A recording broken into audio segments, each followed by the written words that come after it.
Hello and good afternoon. Today I wanted to talk about something a little bit different, and that is the concept of vehicle to grid or vehicle to load. And what that means is instead of charging up your electric vehicle when you have it plugged in, instead what can happen is your electric vehicle can be a charging point or a power source in case you are in an area where there is no electricity available. So for example, if you're going, say, camping in the wilderness and you wanted to have something plugged into household outlet and there's no power available, you can plug this into your vehicle and it will adapt the power from your car's battery into a regular household outlet. So it's an interesting concept. It's not something we talk about as much in the electric vehicle field. And I had the opportunity to interview an owner of an electric vehicle who has this capability and function on their car. So I'd like to show you that interview. Okay, so we're here at the electric vehicle show and I have Kurt with me and he has his electric vehicle powering some of these other devices here. But Kurt, tell me first, what kind of electric vehicle do you have here today? Okay, so this is the 2024 Ioniq 5 Ultimate trim. Okay. So all-wheel drive, long range. Oh, great. Do you know how many kilowatt hour battery pack it has? 77, I believe. 77 kilowatt hours. Okay. And I noticed with your car, specifically something unique that not a lot of EVs are doing, but maybe more of them are starting to do, and that is you have some appliances that you've powered up here. Yeah. So maybe if you could just sort of take me through how you've done that. Okay, so this technology is called vehicle to load. So we have essentially an extension cord that plugs into the charging port and it's pulling power from the car's battery. Okay. And then we're using it to power the water cooler there. And then I have this is the same idea. There's a plug-in inside the car that I'm using to power my mini fridge. Okay. Which is stocked full of drinks. It was full this morning. Excellent. And it seems to be kind of a hit on a hot day like today. And then I thought I'd bring out the fan to cool us off a little bit. Keep everyone cool, yeah. So is there a certain limit, amps or watts, that the power that your car can provide in this scenario? So the plug inside, it says 15 amps. Okay. And this one is 15 amps as well. I don't know if it's total or if they each can do 15 amps. I don't know. I need to test it, but I don't have enough. Need some toasters, maybe some microwaves. You need more things to plug into it. Oh, okay, very good. And it seems to be handling this quite well. So excellent. So if you think of having these appliances plugged into your car and the 77 kilowatt hour battery, any guess on how long you might be able to run this setup before your car starts running down? It's probably going to be I'm thinking on of the order of days. Probably several days. Several days, I think you can. I think people say they can keep their. If they have a power outage and a hurricane and stuff, people are using their EVs to run, their essentials, some pumps and freezers and fridges, and those go for 4 or 5 days. Okay. So, very good. I mean, obviously, it's not ideal. Now, are you familiar with the Ioniq 5? Are all Ioniq 5s able to do this? Or yes. They're all able to do it. All Ioniq 5s and Ioniq 6s have vehicle to load. Okay. They don't all come with an adapter. You may have to buy your own adapter. So when you, did you buy your adapter separately then? This one I had to buy. Okay. The plug inside, it comes with this trim level, but the lower trim levels don't have the plug, but they still support it. So you just have to get the adapter. Very good. And this adapter, is it something that you get through Hyundai, or is it you ordered it? You can. I got this one off of Amazon. Oh, Amazon. $100. Yeah. $100. Yeah. Oh, okay. Yeah, it seems worth it for the. And then is it simple as just plugging into the car? Do you have to change any settings on the dashboard in order for it to work? So this one, as soon as you plug it in, it activates. That one inside, it only turns on if the vehicle's on or if this one is activated. I've been playing with it. I was trying to figure out the logic because I didn't want to leave this thing, I didn't want to assume it was on if it wasn't. So I was playing around with it a bit. Okay. There's a setting in the car where you determine your minimum state of charge that you're willing to go down to. So essentially you're making sure you're not going to kill your battery and leave yourself stranded. So you might set it to 20% or something. Yeah, I think I set it down to 30, which would be more than enough to get home, but I don't think it's going to get close to that. Okay. All right. So this particular feature, is it something that swayed you towards buying this car because it has this feature, or just you bought the vehicle and found out after, hey, I've got this extra feature on it I didn't even realize I had?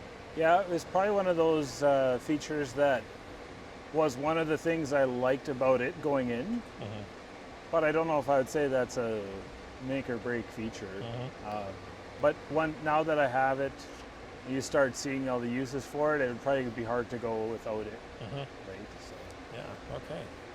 Well, great. Okay, well. Well, can I get you a drink there? Sure, perfect. Yeah, sounds like a great go. idea. Okay, well, thanks very much. All You're right. welcome. I really appreciate it. Okay, well, I really appreciate you showing me this Ioniq 5. the Ioniq 5, but the vehicle to load is Yeah. something new. It's very interesting. Was there anything else that you think I should know about it? The vehicle to load feature or Yeah. anything else?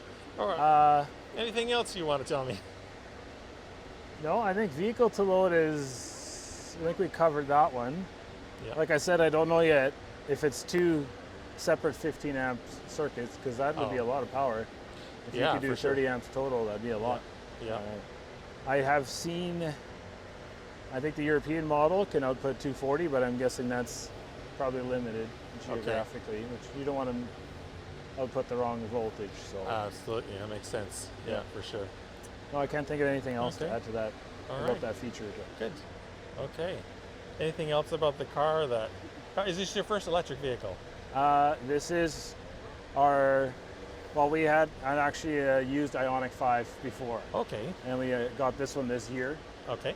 There was no waiting list on the new one, so we traded it in. Okay. And, so Very we loved it. The other one just didn't have quite all the features, so the newer Okay. one we've been loving it. Yeah. Oh, excellent. So we drive good. a lot.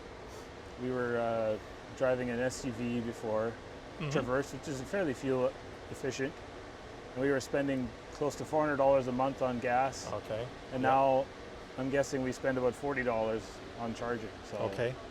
it's a Yeah, big it's savings. about 10% of what it was. Yeah. Yeah. And I know in our area, our electricity rates are pretty good. It's around 9 cents a kilowatt hour, but then the gas prices are pretty high at $1.50 or so per liter. So, it's quite a savings when you're switching to EV. Yeah. Oh, that's great.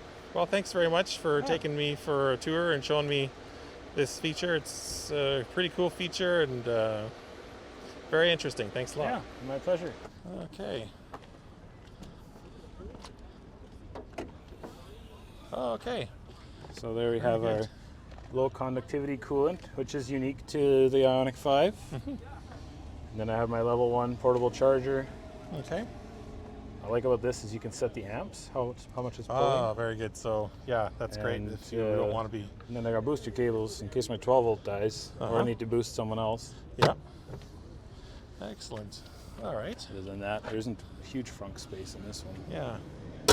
Okay. Then, let's take a look inside the.